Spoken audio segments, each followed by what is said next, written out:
That afternoon, sunlight streamed through the kitchen door, glinting on the dishes I'd just washed. My son sat at the dining table, crisp shirt, eyes glued to his phone. His voice came out strangely cold. "From now on, the bank will send your pension straight into my account." I looked up, my heart catching. "What did you say?" He set the phone down, lifted his eyes to me, blade sharp. "You don't need money. You just need a corner to die in." The room felt sucked empty of air. The spoon in my hand slipped onto the tile, ringing like metal striking my own heart. I wanted to scream, but only a ragged breath came out. In front of me wasn't the child who once clutched my hand in the dark. It was a stranger crossing his mother's name off his life. I smiled faintly, opened the fridge for ice, and my hand brushed an empty plastic container. Tonight, that container won't be empty. And tomorrow morning, when he opens the door, something colder than ice will show itself, something he can't deny. If you're still listening, tell me where you're watching from. Every comment you leave is another mark in this journey. And if this story has touched you, don't forget to hit like so it can reach even further. I'm Marianne Cooper, 71 years old, living in a small house on a maple-lined street in Portland, Maine. This house is everything my husband Noah and I built over almost 40 years together. After he died of a heart attack, I didn't remarry. I got used to the quiet, the ocean wind skimming the porch, and breakfasts with just me and an old coffee cup. I live simply. Each month I get a modest pension, enough for the electric bill, medication, and sometimes a few pastries to share with neighbors. I'm not rich, but I was never in want. Not until my son Mark started talking about how convenient it would be if he handled the finances for Mom. Mark used to be my greatest pride, a boy who ran through the apple yard shouting, "Mom, look at me," and hugged me whenever thunder boomed. But today, in the flat kitchen light, I saw a different man, cold, smug, distant, as if I were some old item he was obligated to clear away. Sophie, his wife, came in right after. Her expensive perfume threaded through the smell of coffee. "Please don't take it the wrong way," she said, her voice so sweet it burned my ears. "Mark's just looking out for you. At your age, handling money and paying bills, it's easy to get mixed up. We just want to keep things convenient." Convenient, that word sounded like an accusation. I only nodded and added water to the kettle. I didn't speak, didn't push back, didn't ask. Silence was the only shield I still owned. But inside, something cracked quietly, deeply, and a tiny flare of resistance flickered to life. My house used to be the warmest place on earth. Noah loved fixing everything by hand, from cabinets to fences, and always said, "As long as you're here, this house will never be cold." But now every room smelled like someone else: perfume, laundry soap, new deliveries I hadn't chosen. The old kitchen I once treated as the heart of our family had become a checkpoint. Every salt shaker, every bag of flour labeled S by Sophie. I realized I was being pushed out of my own life. One morning, when I looked for the old mailbox key, it was gone. Sophie said lightly, "You forget a lot, so let me hold on to it. Safer that way." I didn't argue, just smiled, as if losing one more thing wasn't worth grieving. But that night, I opened Noah's old drawer and found the notebook he left inside, a slip with his words, "Marianne, if you ever feel cornered, don't hold your breath. Inhale, look around. You're always smarter than they think." I rested my hand on that line for a long time. Maybe Noah is still right, even after he's gone. Mark and Sophie told the neighbors they moved in to take care of Mom, who's getting frail. I heard it and almost laughed. They weren't taking care. They were managing, step by step, detail by detail. That evening I made pot roast from the old recipe. Mark ate a little, Sophie picked at a few greens. They talked about investments, about selling the old house for something smaller, closer to medical care. I didn't ask which house they meant, obviously, mine. When they went to bed, I washed dishes, wiped the table, and sat under the dim yellow light. A small click sounded from the fridge, the compressor kicking on, steady and cold. I looked at that silver door and saw my face reflected back, lined, tired, but my eyes clearer than they'd been in years. I opened the freezer and saw the plastic container still there. I didn't know why I'd kept it all these years. Maybe because Noah once used it to store baked goods. But tonight, it would serve a different purpose. I'd put the truth in it, the thing they tried to hide from me. A few days later, I heard Mark on the phone in the living room. "Yeah, I'll bring the paperwork to sign." My mom doesn't understand any of this, just follow the plan. I stood on the stairs, hand tight on the railing. What paperwork? What plan? When he left the room, I slipped in. On the table lay a folder open wide. My name was there next to a signature, a forged one. I sat down, breathing deep. I wasn't shaking anymore. The pain had settled into something else, an absolute calm, like a sheet of water just before a storm. I put that copy into a drawer, locked it, then stepped out to the porch with tea. Jeanette, my neighbor, was watering flowers on the other side of the fence. She looked over, saw my face, and just nodded. We understood each other without words. Night fell, the house silent as if every breath had been pulled from the walls. I sat in the dark, listening to the clock tick. Outside, ocean wind moved through the bare apple branches. Noah planted that tree when Mark turned 1. It had survived so many winters, scarred but standing. I wondered if I was the same wind-beaten, snow-buried, but upright as long as my roots held. I stood, took Noah's note, and smiled. I knew what I'd do.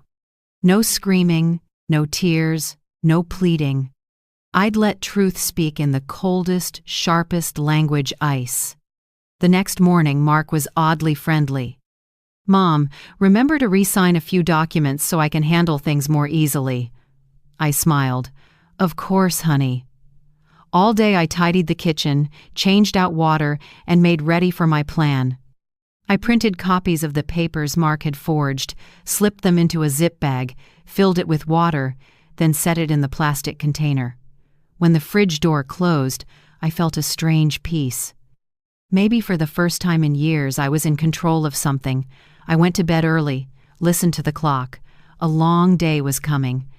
And I, the one they thought had nothing left, would let them see a silent mother can still make ice melt and truth appear, cold without a single word. The next morning, the kitchen was washed in pale sun. Sophie stood at the counter making coffee, silk nightgown skimming the floor, hair perfectly curled like a magazine page. When I walked in, she turned with a gentle smile so convincing it almost looked real. "Good morning, Mom," she said, voice sweet as icing on cake. "I spoke with the bank. Don't worry about complicated procedures anymore. Let us handle them. You just rest." I nodded slightly. No reaction, no thank you. I poured water into the kettle, letting its soft simmer drown out the blandness in her words. "Safe. Convenient. For you," Sophie added, pressing each word. Those 3 words, safe, convenient, for you sounded like a lullaby, but to me they were a sentence. Not the language of love, but the language used to strip power. The kind used by people convinced they know what's best for you, when what they really want is control. I turned away and poured tea. Steam rose in a fog, hiding my eyes. "I just want you to be comfortable," Sophie went on, as if she couldn't feel the wall of silence rising between us. Mark came down the stairs, tie straight, coffee cup already in. Sophie's hand. He didn't look at me, only said, "Sophie, remember to bring the property valuation to the lunch meeting with the realtor." "Of course," she said, giving me a quick glance light as a breeze, and heavy as a stone. I set my cup down. "You two planning to sell the house?" Mark chuckled softly. "You're misunderstanding. We're just checking market prices. No one said anything about selling." But I could see it, something had already been decided without me. Lunch felt like roll call. Mark asked, "Did you take your blood pressure meds?" Sophie added, "Please go to bed early." I heard you up at 2 a.m. last night. Then they talked about weekend plans, future schedules, to-do lists. Everything had them, none had me. I'd become background in my own life. Afterward, Sophie cleared the table fast, like she was afraid I'd break something. She set my plate apart with a scratched old steel fork. She smiled with a touch of pity in her eyes. I think you should rest in your room more. In the kitchen you could slip. A simple suggestion with a command folded inside. I smiled back. Sure, I'll be careful. I said it in a voice only I understood, a promise, but not to them. That afternoon I crossed the fence to see Jeanette. She'd been a nurse, widowed long ago, silver hair cut short, hands still strong and warm.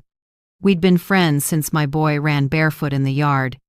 Jeanette took one look and knew something was wrong. "Lemon tea?" she asked. I nodded. We sat on the porch where sunlight sifted through leaves, and I told her about the morning steady, like reading the weather. Jeanette said nothing for minutes. When I finished, she rested her hand over mine. "They said they'll take care of you, right?" I nodded. Be careful when someone says take care. It often comes with taking something away. Her words sliced the quiet I'd been wearing. I drew a long breath. "Do you ever think your own child might see you as a burden?" Jeanette sighed. "I used to, until I realized some children don't want to care for their mothers, they want to control their mother's legacy." The line pulled my heart down but cleared my head. Before I left, Jeanette said softly, "I heard a rumor your place has a realtor coming next week. Mark called them earlier." I stood still. The wind carried sea salt and the afternoon sun warmed the porch roof. That rumor dropped like a stone on a still pond. Jeanette never said anything she wasn't sure of. That night, after they went upstairs, I quietly opened Noah's old cabinet. The smell of aged wood and paper rose up, carrying me back to when I was a wife, a mother someone loved. In the drawer, besides letters and a faded wedding photo, I found a leather notebook, a key to the safe, and an old bottle of cleaner, the kind I used on whiteboards when I taught school.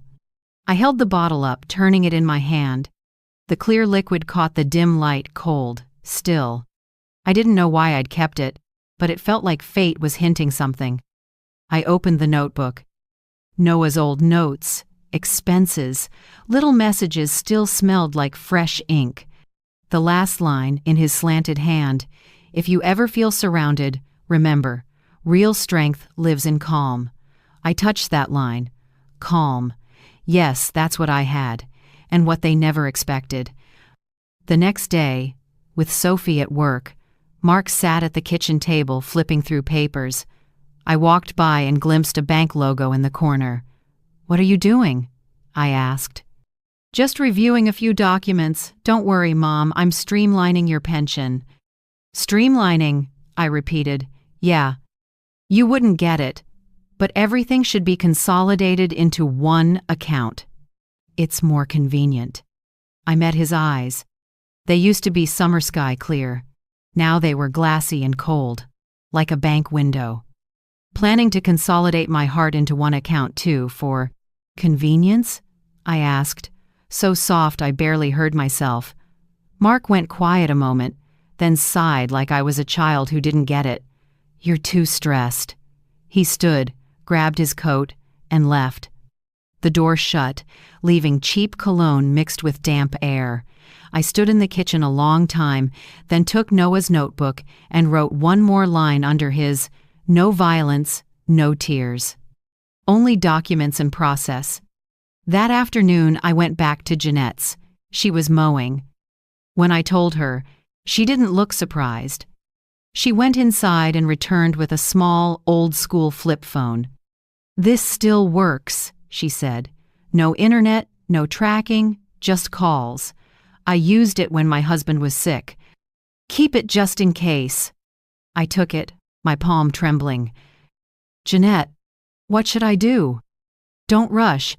If they're building a wall, you dig a tunnel. Start by calling someone you trust." I knew exactly who she meant. That night, after the house slept, I pulled out the new phone and dialed a number I hadn't touched in 30 years. Nathan Collins, the bank manager who'd known Noah, the place where my pension still came in. He picked up after 3 rings.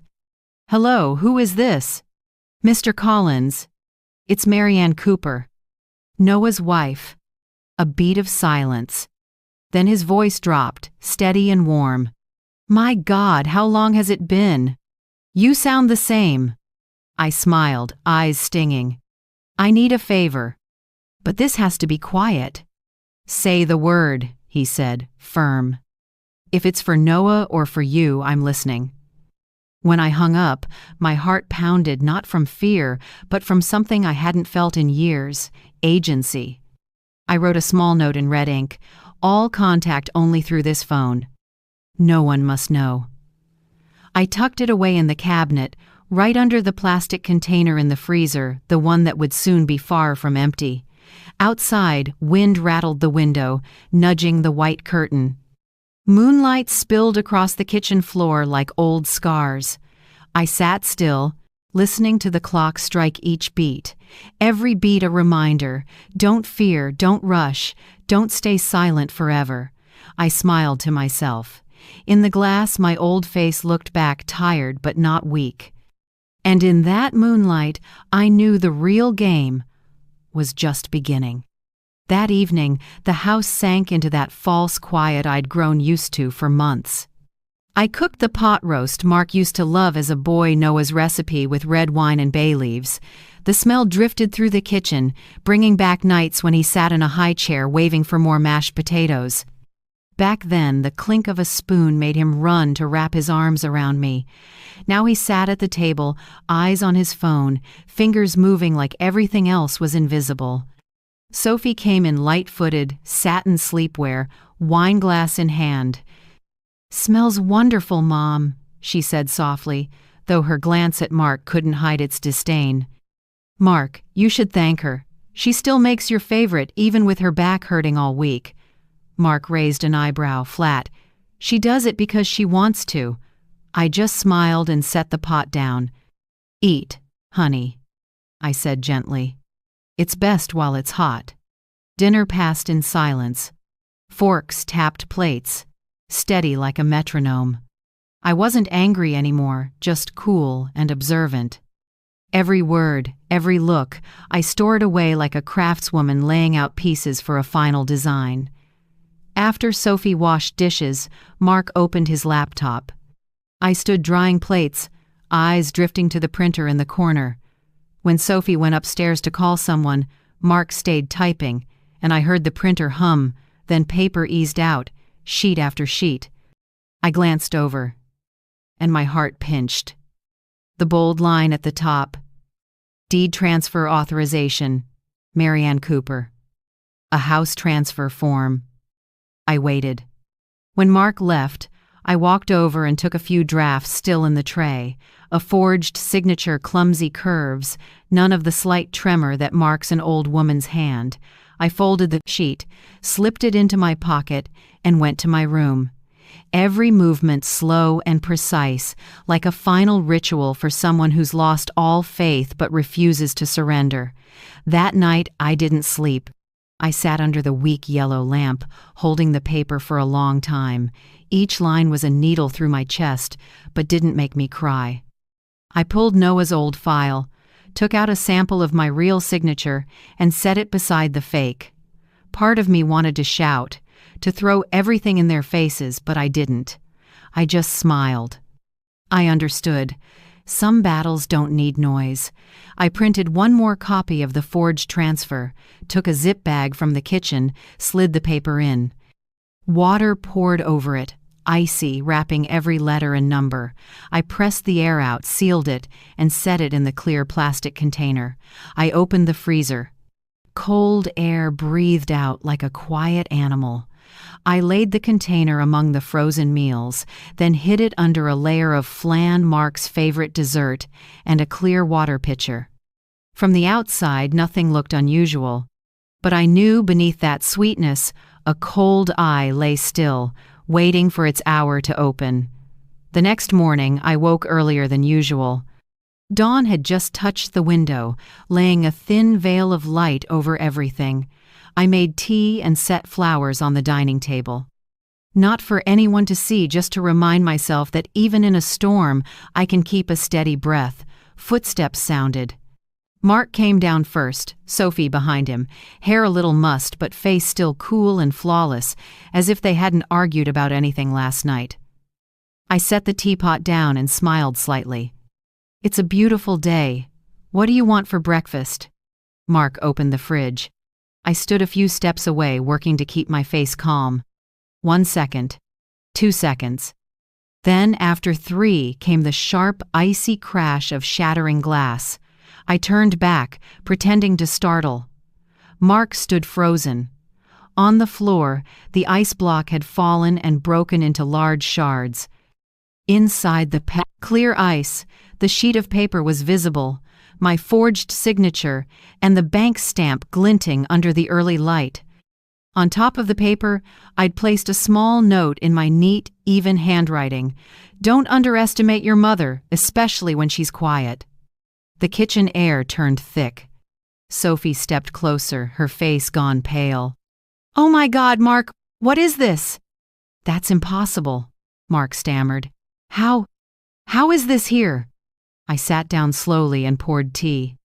"The coffee's already brewed," I said evenly. "Want some honey?" No one answered. The ticking clock sounded painfully loud. Sophie bent down, picked the paper from the broken ice, her hands shaking. Cold water spread across the floor in a long streak. I don't understand," she said, voice fading. "Who would do this?" I met her eyes. "Maybe someone who knows exactly what's been happening in this house more than you think." Mark stared at me. In his eyes I saw a mix of shock, fear, and anger. But behind all that, something deeper, recognition. He realized I was no longer the easily led mother he'd imagined. Sophie recovered first. She cleared her throat and tried to wear competence like a coat. "You're misunderstanding, Mom. This is just a draft. It's not legally valid. Someone might have printed it from the computer in your living room." I cut in, voice light but steel sharp. She went rigid. I set my cup down. The clink of china on wood was soft but final. "Some things don't need the law to prove them, Sophie. They speak with their own shape." I stood and walked slowly to the window. Light came through the glass and flashed across the fridge, as if it were breathing. I spoke without turning around. People can hide anything, feelings, words, intentions. But the truth can't be hidden. It just needs a cold enough place to lie still and wait to thaw. Mark sank into a chair, head in his hands. Sophie stayed standing, eyes darting as she searched for an exit made of logic. She had legal knowledge. She knew what just happened couldn't be brushed off. I saw the uncertainty in her movements. She started to speak, then swallowed it. I said nothing more. I kept pouring tea, hands steady as stone. The jasmine scent drifted through the kitchen, masking the metal tang and leftover chill from melting ice. I heard Mark whisper, barely forming words, "I don't understand. What are you trying to do, Mom?" I turned back and smiled gently, the kind of smile outsiders would mistake for a kindly old lady's. "Nothing at all, Mark. I just want you to see." "See? What?" "See the consequences of treating your mother with contempt." No arguing. No tears. Only the steady dripping from the ice shards on the tile, each drop falling like the beat of a song signaling the end of the opening chapter of a counterattack. When they left the kitchen, no one said another word. I stayed, sitting quietly, wiping the floor dry with an old towel. The cold water soaked into my hands, icy but not painful.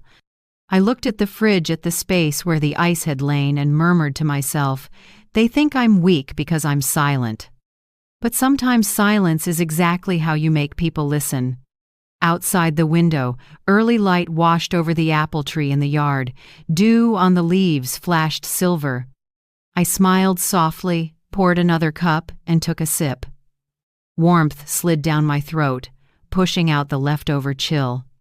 Upstairs, I heard Mark slam his bedroom door while Sophie called someone in a tight, low voice. Maybe they were figuring out what to do next. I didn't care. I'd said it already. I don't need to argue. Because sometimes the physical truth, even a small block of ice melting on a tile floor, says enough for everyone. That afternoon, after the ice incident, the house was strangely quiet. No footsteps, no music, none of Sophie's heavy perfume. I sat by the window and watched the apple tree sway. Sunlight slid through branches and reflected across the table, lifting thin layers of time like dust. Maybe I sat there for hours, doing nothing, letting memories surface slowly like an underground spring after a hard rain. I remembered the first day we set foot in this home. We were just past 30, with nothing to our names. We rented a tiny place near the docks where the ocean wind stayed cold, even in summer. Noah worked construction. I taught elementary school, up at 5 a.m., walking 3 blocks to make the opening bell. The first house we bought was a gray wood box, slanted floors, leaking roof, but it was a real dream. I still remember Noah mixing cement in the yard, sweat falling into white dust. He turned to me and grinned. "Look, this will be the kitchen. Over here, I'm putting in a window for you to watch the sunset." I laughed, a worn trowel still in my hand. "If that window looks out on an apple tree, you'd better plant one now." And we did exactly that. A spindly sapling went in the center of the yard, thin and leaning in the early fall wind. I didn't know then that one day it would be the one thing left, standing witness to every change. Then Mark arrived, the son we waited 7 years for. He was born on a stormy night, thunder exploding. I still remember his cry, thin but stubborn, making me laugh, even exhausted. "Our boy's tough," Noah said, wiping sweat from my brow. Mark grew up in our arms, in mornings that smelled like toast, with the surf sounding from far away. He was a good kid, so good I sometimes feared the world would bruise him. When storms rolled in, he'd crawl under the blanket, small arms around me, voice trembling. "Mom, will lightning hit our house?" I stroked his hair and whispered, "No, because I'm here." Back then, I believed a mother's love was permanent, that the child afraid of the dark would never forget the hand that shielded him. I didn't know that. When the spotlight gets too bright, the darkness inside a person can grow too. Mark did well in school and earned a college scholarship. Noah and I cried when the acceptance letter came. We sold the old car and saved every dollar so he could stay in a dorm near campus. When we said goodbye, Noah told him, "Don't forget your roots. Every brick in this house has your mother's sweat in it." Mark hugged us, beaming. I thought I heard pride in his laugh. But after Noah died, I began to see changes. The first time Mark came home after college, he wore a suit, a shiny watch, and heavy cologne. When I asked about work, he spoke at length about the investment market, asset chains terms I didn't understand. What hurt wasn't the words, but the look he gave this old kitchen, a look tinged with embarrassment. "I'll renovate the place for you," he said. "It looks dated." I smiled and tried to ignore how he said, dated like a stain to be scrubbed away. From then on, each visit brought a new version of him. He had the body of someone successful, but a voice more and more distant, and I was still the woman in a straw hat clipping grass every morning, still using the teapot Noah bought our first year. Maybe, in Mark's eyes, I was a memory he wanted to file away like a photo tucked in a drawer, loved but hard to look at. I remember his wedding clearly. I wore a pale blue dress I sewed myself. I didn't want him spending money on me. Sophie was radiant in white, her perfect smile lighting up the room. During the reception, the MC invited the couple to give thanks. Mark took the mic, grinning wide. "I want to thank my wife's family for always believing in me and helping my career." Applause. I waited, but nothing came for me. When it ended, I sat at the last table, listening to the pounding music, watching the photos and toasts, the clinking glasses. No one remembered that I'd arranged the aisle flowers, or that I hand-stitched the pocket square he wore the night before. Sophie came over and leaned down, whispering, "You should rest. We've got it from here." Her voice was light as breath, cold as the December ocean wind. I nodded and tried to smile. Inside, something shut, not a door in the house, one in me. After the wedding, calls between my son and me dwindled. When they happened, they were about money.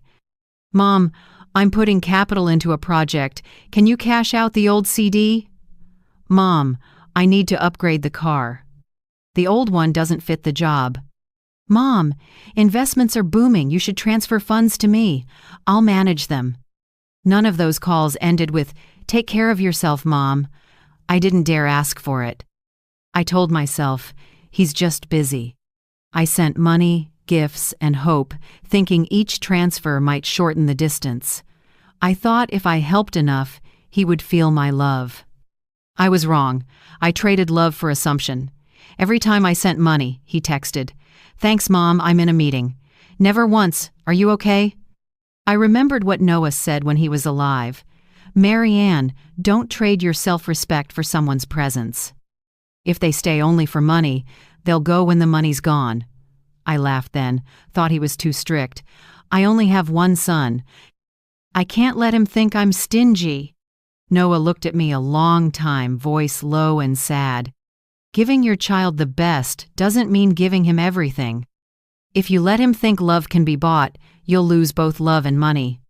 I didn't understand until now. Now, sitting alone by the window, listening to the leaves rustle, I see I was wrong from the start when I tried to pay for love. I thought a mother's love covered any wound, that silence was grace. But silence too long becomes an invitation to cross boundaries. I used to believe Mark couldn't hurt me because I'm his mother.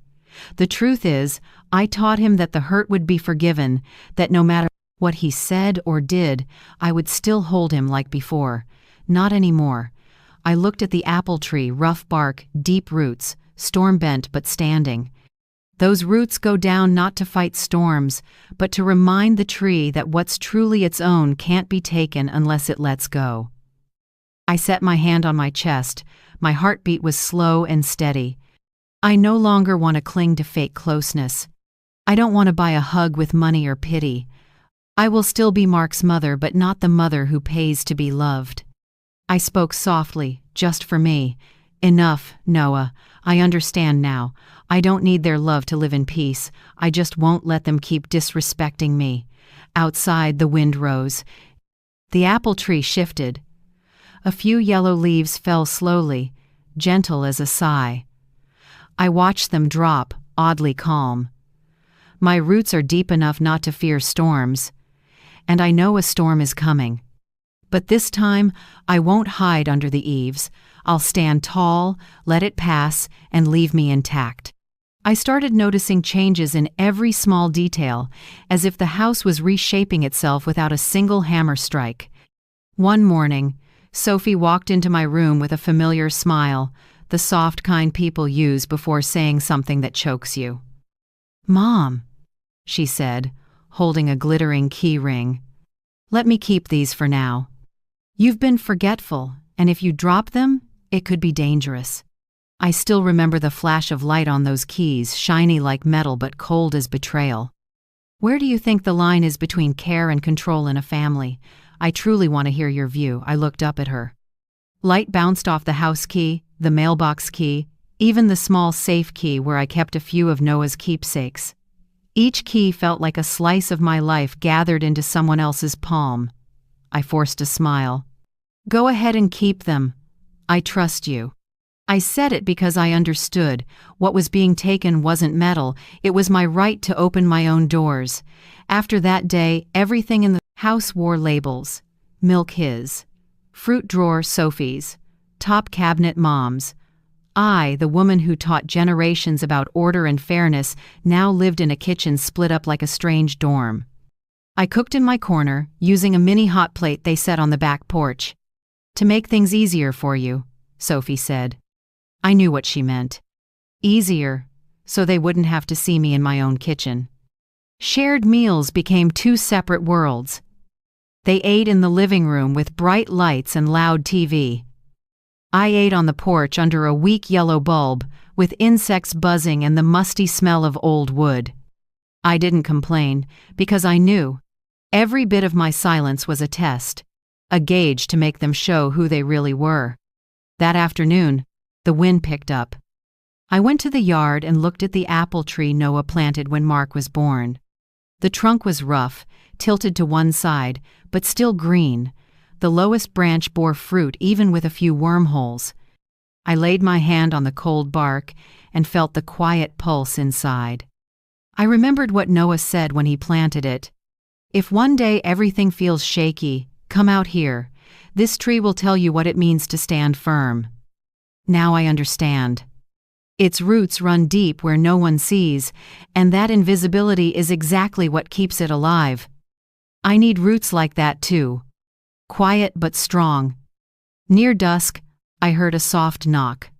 Jeanette, my neighbor, stood on the porch in a thick cardigan, eyes scanning the yard before she whispered, "Anyone home?" "The kids are out," I said, letting her in.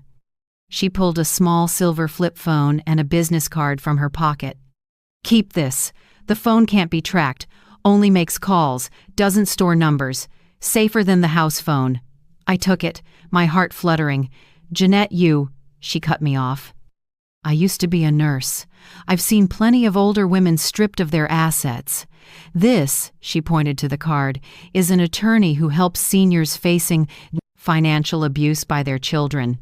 I'm not saying you have to sue, but you should know your rights."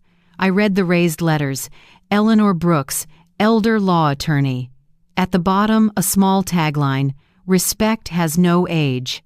Something rose in my throat, not tears, but gratitude tangled with shame. All these years I told myself to endure, while out there people were quietly on our side. "Thank you," I said softly. Jeanette squeezed my hand. "They think you're weak, but your eyes look different now. Keep it, and get ready. You'll need it." That night, I spread an old wool blanket and wrote 4 words on a sheet of paper. Money. House. Signature. Power of attorney. I circled each one and thought of Jeanette's advice. Know what they want, and you'll know where they'll strike. 1. Money. They want full control of the pension, funneling it into Mark's account. 2. House. They plan to sell this home for a so-called smart investment. 3. Signature. Mark forged it once. There will be a second time. 4. Power of attorney. The one I signed after Noah died, maybe they're exploiting it. I looked at those 4 pillars and realized I had to reclaim each part quietly, without head-on fights using their own system. I took a small notebook and titled it Winter Plan. On the first page I wrote, "Gather evidence, printed emails, bank statements, photos of Mark's forged signature. Log every time they talk about power of attorney and investments. Keep a daily journal time, tone, actions, every small detail." I knew once I had facts, the truth couldn't be denied. And with evidence, the truth is stronger than any speech. From that day, I began training myself for a role. In the morning, I dropped a spoon and acted forgetful. In the afternoon, I asked simple questions like, "What day is it again?" At night, I turned the lights off early, so they'd think I was tired, frail, compliant. Sophie looked at me, with pity edged in arrogance, and Mark let his guard down. "Mom's old and forgetful," he told the neighbors. "We have to handle everything." I smiled in the dark, hearing his voice through the door like a passing breeze. The more they believed I was weak, the more they exposed. Late at night, after the house slept, I took the flip phone Jeanette gave me and clicked on its tiny light. I dialed Mr. Collins, the old bank friend of Noah's who'd agreed to help me freeze any suspicious accounts for now. After 3 rings, his low, gravelly voice answered, "Marianne, I thought you'd changed numbers. This is a private line, only for need." "What's going on?" "I need to confirm current authority on my pension account. Has anything changed recently?" He was quiet a few seconds, then spoke slowly. "Let me check. Ah, there is a pending update request from last month under the name Mark Cooper. Not completed, it requires a verified signature." I closed my eyes and breathed. "Can you pause that process?" "I'll do it first thing in the morning. Any transactions tied to that authority will be locked until you confirm in person." "Thank you, Collins. I owe you again." He chuckled softly. "Just paying back what Noah once did for me. He helped me keep my job during that audit back then. My turn now." When I hung up, I sat still for a long time. Waves murmured in the distance. I knew that from this moment on, at least I'd shut one door on them, and maybe another door was opening for me. The next morning, Sophie told me, "Mom, you should rest more. Don't read the news, don't go out. You just need to relax." I smiled. "Relaxing is exactly what I'm doing, dear." She didn't get that the sentence had two layers. I was relaxing, and I was preparing. I kept writing in my notebook. Phase 2. Fortify legal independence. An idea started sprouting, just a seed at first. If I make it through this, I'll turn my home into a refuge for older women who've been cast aside, whose voices were taken from me, from the many women Jeanette told me about. I wrote the first line of that idea. Unconditional legacy fund for abandoned women, not out of charity but justice.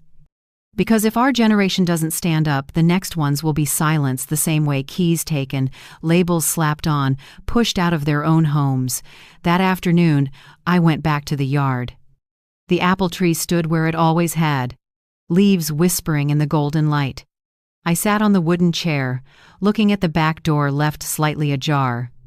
That door had opened for so many Christmases, so many times Mark ran into my arms.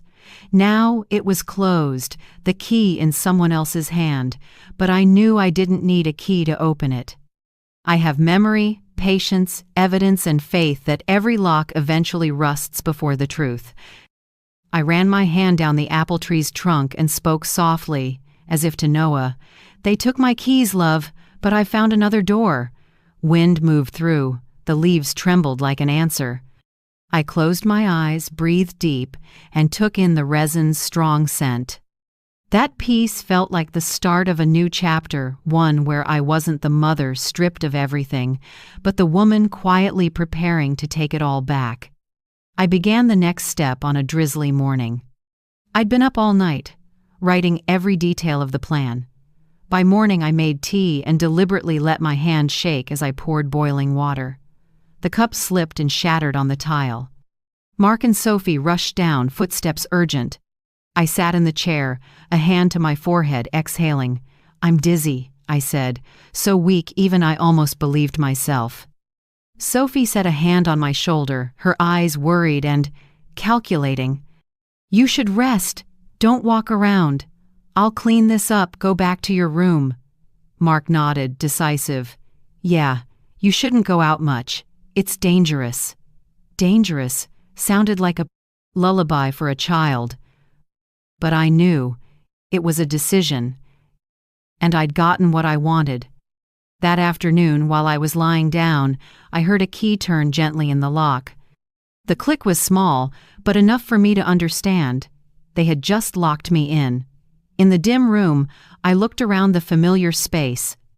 Light slipped through the narrow door crack, cutting across the floor like a thin blade. I didn't panic. In fact, the silence made everything clearer. Our wedding photo still hung on the opposite wall. We were young, and Noah's eyes on me were full of confidence, the confidence I once borrowed to get through hard years. I stood, moved slowly, took the frame down. Behind it, just where I remembered, the wall and the wood trim met in a hairline crack. I slid my fingers in and found something cold and hard.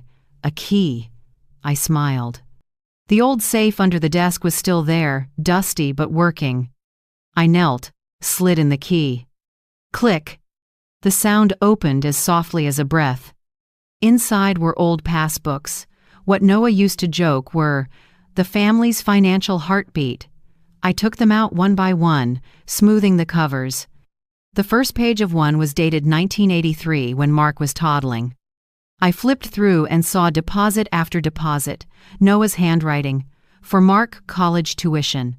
Under the passbooks was a thick folder, property tax bills spanning over 40 years. I smiled, because to others they're useless paper, but to the law they're undeniable proof of ownership. I stacked them neatly into a cloth bag. Outside, rain began to drum harder. The sound on the roof felt like slow applause from someone watching me reclaim the pieces of my life. When night fell, I switched on the flip phone Jeanette had given me. Its little light washed my worn face. I texted her a short note. Need bank confirmation letter and notarized docs. Urgent but discreet. Minutes later, the phone buzzed. Jeanette replied. Reached Eleanor. She'll coordinate with Collins. It'll all be quiet. I read it and felt my chest sink, not from fear, but from emotion. For years I thought I was alone, and here were people quietly linking hands. Near midnight, the phone rang softly. Mr. Collins's voice was as steady as ever. Marianne, I've set the schedule. Tomorrow morning I'll send the bank's confirmation letter, sealed per protocol. Everything we do will be quiet, just like you asked. I need one more thing, I said. In the new file, add a clause. Any transaction or transfer involving the house must have my signature and the signature of the fund supervisor I choose. No substitutions allowed. He paused a few seconds. You're thinking well ahead, Marianne. Understood. I'll revise it. Tomorrow morning, Jeanette will bring you the draft to sign. Thank you, I said, small but firm. When I hung up, I sat in the dark, listening to the clock. Each tick was a confirmation. I still have rights, I still have time, and most of all, I still have my memory. The next day, Sophie unlocked my door, looking both guilty and pleased with herself. Feeling better? I only locked it because I was scared you might fall. I smiled. I slept great. Thank you. See? I told you, you need more rest. I nodded, keeping my eyes on her. Maybe it was that look that rattled her. She turned away quickly and left with a glass of water. As soon as the door closed, I opened the cloth bag and checked everything. The passbooks, the bills, the bank confirmation letter Jeanette had slipped through the crack that morning. Each thick envelope sealed tight, my name spelled correctly, not a single mark wrong. I opened one envelope and read Collins's letter. As of March 7, 2025, all assets, pension funds, and accounts under the name Marianne Cooper are preserved under self-managed status and are not subject to any third-party authority. I set the letter on the table and took a long breath. Paper. Can't speak, but it has more power than a shout. That evening, I kept writing in my notebook the thing that had become more than a diary, a quiet manifesto. Don't win by arguing, win by building legal infrastructure. When they build walls, we pour foundations. When they take keys, we build another door. I wrote and underlined each sentence like staking down the ground. I thought of Noah, of the nights he penciled out taxes and laughed. Law is just a language, Marianne. Whoever understands it lives free. Now I understand. Freedom isn't shouting about fairness. It's knowing where you stand on the legal map and using it to protect yourself. Early the next morning, when Sophie brought breakfast, I casually asked, "Have you seen the little safe where I keep documents?" She froze for a beat, her smile tightening. I haven't. I can look for it." "No need," I said gently. "I probably misremembered." She nodded and left. I watched her go, noticed her steps quicken. Maybe she sensed something. But it didn't matter. The wheel was already turning. That afternoon, Jeanette quietly sent over a notarized copy of the new clause. I read it, my finger pausing on the last line. Any changes involving the house and assets must be approved by the lawful owner, Mrs. Marianne Cooper, and the designated representative of the Legacy Haven Foundation, acting as supervisor. It was the first step of the fund I dreamed of, the unconditional legacy fund for abandoned women. Just a seed, but now on paper, notarized, stamped. A small but solid door opening while others still thought I was locked in. That night, the house went quiet again. Mark came home late. Sophie poured wine. Their glasses clicked, dry and hollow. I heard them talking in the living room, low voices, clear enough. "She's acting weird," Sophie said. I asked about documents and she just smiled. "Don't worry," Mark replied. "She can't do anything. She's weak." I sat in my room, a candle burning low. I didn't smile, didn't feel sad. I just wrote one more line. "People only think you're weak because they don't know how long you've been preparing." I closed the notebook and looked out the window. The apple tree stood in the rain, trunk soaked, leaves trembling. Beneath it, small roots gripped the ground unseen, but holding the whole tree against the wind.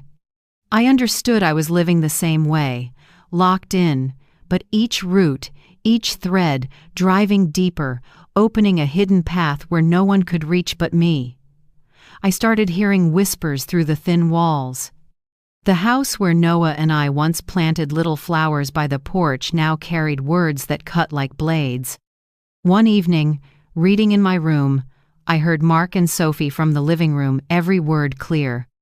"Hey, this place could sell for close to $1 million, Sophie said, low and even, like she was pricing a product. Mark answered softly, "We need to make it legal. If Mom signs power of attorney back to me, easy." Sophie chuckled, the sound skating over the floor like a razor. "Don't worry. I checked, there's a facility for seniors with memory issues. Your mom doesn't need a house anymore, just a locked room." I sat motionless, the book open mid-page. Each word hit me like a pebble dropping into a deep well. A locked facility. So they didn't just want the assets, they wanted my freedom. I closed my eyes and steadied my breath. Anger didn't flare anymore. It settled, clear as water, ready to reflect something larger. The next morning, Sophie brought coffee, smiling smooth as melted cream. "Mom, Mark and I just talked. We're thinking of finding you a really good place, doctors, friends, a garden to plant in. You won't have to worry about anything." I looked at her and smiled lightly. "That's wonderful. As long as you're happy, I'll be at peace." Her smile faltered a little, like she hadn't expected it to be that easy. But I knew in this game, the first to yield isn't the weakest, it's the one who sees farther. That night I heard Mark on the phone. "Yes, I'll send the notarized file as soon as Mom signs. That facility's in Portland, right? With locked security, no going out." His voice was low but sure. In his mind, I'd already been placed. 2 days later, Collins called on the safe line. "Marianne," he said, "all legal filings are complete. I've registered asset protection and your independence rights in the system. Any transaction involving your house or accounts without your signature and the fund supervisor's will be void." Hearing it felt like a lock opening inside my chest. "You worked fast," I said quietly. "Not fast," he replied. "Just something Noah taught me. Act before others think they can." The very next day, Jeanette showed up with her usual bag of sandwiches. When she set it down, she gave me a small wink. I understood, opened the bag, and found a yellow envelope between 2 slices of bread, confirmation of asset protection on file. I smiled. In this house, even the sandwiches carried the spirit of justice. Sophie started to soften her tone. She spoke gently, checked on my meals, even made tea at night. But that gentleness smelled off. I noticed the jasmine tea was the right brand, but the scent was harsher. The next morning I felt a little woozy, heart racing. The following day she brought porridge, saying, "Eat this, it's easier on your stomach." I took 1 spoonful. A faint, bitter note hit my tongue like a crushed sleeping pill. I set the spoon down and smiled. "You're very thoughtful, Sophie." She smiled back, a flicker of satisfaction in her eyes. When she left, I quietly poured the rest into a small plastic bag, labeled it with date and time, and wrapped it in a handkerchief. I said nothing evidence. On the third day, Mark brought a stack of papers. "Mom, we just need a few small signatures. Temporary authority to manage your assets while you're weak. We'll revert it when you're better." I took the stack, squinting as if to read. "What is it? Consent to transfer power of attorney and a registration for the care facility?" "Just sign," Sophie chimed in, honey sweet. "It's a safety form, Mom. We'll take care of everything." I looked at them both and saw the gleam I used to notice in students who cheated, excitement mixed with fear. I smiled and signed my name neatly. "That's it, Mom," Mark exhaled. Sophie slipped an arm around him, eyes flashing relief and victory. I only nodded, voice light as air. "Thank you for taking care of me." That night, I sat alone under the desk lamp, staring at the papers I'd signed. I pulled the yellow envelope from Jeanette, the real notarized packet filed by Collins hours before I'd signed their decoys. I tucked the certified document with my own copies into a thick folder, slid it into a cloth bag. On the front, I fixed an old photo of Noah backyard, smiling, a trowel in his hand, sunlight like a faint halo on his hair. I ran a hand over the photo and whispered, "See, Noah? I'm doing it your way, calm, step by step, no noise." Then I closed the folder and set it neatly beside my pillow. The cover was a little rough, the smell of new paper mixed with old wood, and I felt at peace. The next morning, Sophie came in glowing. "Mom, great news! The facility in Portland accepted you. They'll call to confirm tomorrow." I looked up and nodded. "Is that so? Good. I'll be ready." She paused, then laughed softly. "You're the most rational woman I know." Rational? If she knew I had a fully legal file ready to collapse her entire plan with one click from Collins, that smile would look different. I stood, gently folded my blanket. "Thank you for arranging everything. I just need a day to put a few things in order." Of course, take your time." She turned away, not realizing that, right then, everything she considered a win had become evidence. At noon, Jeanette knocked softly. "You okay?" "Better than ever," I said, glancing at the folder under the table. "Collins confirmed," she whispered. "The registration is in the system. They can't sell, transfer, or touch anything you own."